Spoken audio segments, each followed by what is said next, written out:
वृंदावन के रहने वाले नरसिंह मेहता भगवान श्री कृष्ण के परम भक्त अपनी भक्ति और विश्वास के लिए प्रसिद्ध थे। अनेक कठिनाइयों के बावजूद उनकी आस्था में कभी कमी नहीं आई। ठाकुर जी उनकी भक्ति से सदैव प्रसन्न रहते और समय समय पर उनकी सहायता करते। यह कथा उनके पुत्र के विवाह की है, जिसमें ठाकुर जी ने उनकी लाज रखी और अपनी दिव्य लीला का प्रदर्शन किया। नरसिंह मेहता के पुत्र का विवाह एक बड़े सेठ की बेटी से तय हुआ।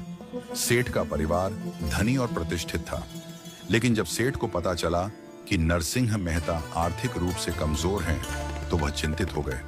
उन्हें लगा कि उनकी बेटी को ऐसा वर नहीं मिलना चाहिए जिसकी आर्थिक स्थिति अनिश्चित हो।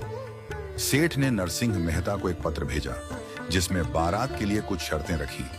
पत्र में लिखा था कि बारात में हाथी घोड़े नगाड़े बजाने वाले, लालटेन लेकर चलने वाले और आभूषणों से सजे बाराती होने चाहिए। अगर यह व्यवस्था हो सके तो ही विवाह होगा। सेठ ने पत्र के ऊपर जय श्री कृष्ण लिखा और नरसिंह मेहता के पास भिजवा दिया। जब नरसिंह मेहता ने पत्र देखा तो जय श्री कृष्ण देखकर उन्होंने कहा, यह तो ठाकुर जी का पत्र है।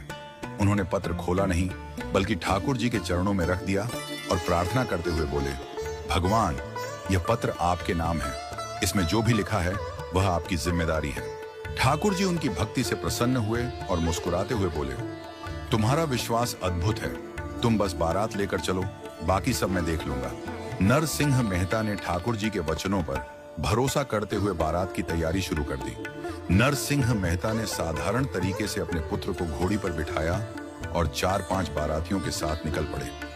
लेकिन ठाकुर जी तो भक्त की लाज रखने वाले हैं। जैसे ही बारात आगे बढ़ी, चमत्कार होने लगा। कहीं से हाथियों की एक लंबी कतार आ गई, कहीं से राजसी वेशभूषा में घोड़ों पर सवार राजा महाराजा बारात में शामिल हो गए। नगाड़े बजने लगे और आभूषणों से सजे बाराती बारात का हिस्सा बन गए। देखते ही देखते साधारण बारात एक भव्य राजसी बारात में बदल गई। जब बारात कन्या के पिता के घर पहुंची तो सेठ ने पहाड़ी से बारात का दृश्य देखा। यह देखकर वह चकित रह गए। उन्हें लगा कि यह किसी बड़े राजा की बारात है। सबसे आगे नगाड़ों के बीच स्वयं द्वारिकाधीश ठाकुर जी नृत्य करते हुए बारात का नेतृत्व कर रहे थे। यह अद्भुत दृश्य देखकर सेठ का सारा अभिमान चूर हो गया। सेठ ने खुशी खुशी अपनी बेटी का विवाह नरसिंह मेहता के पुत्र के साथ संपन्न कराया। विवाह के बाद जब उन्होंने नरसिंह मेहता से पूछा कि इतनी भव्य बारात की व्यवस्था उन्होंने कैसे की, तो नरसिंह मेहता ने मुस्कुराते हुए कहा, यह सब मेरे ठाकुर जी की कृपा है। मैं तो केवल उनका सेवक हूं, बाकी सब उन्होंने संभाल लिया।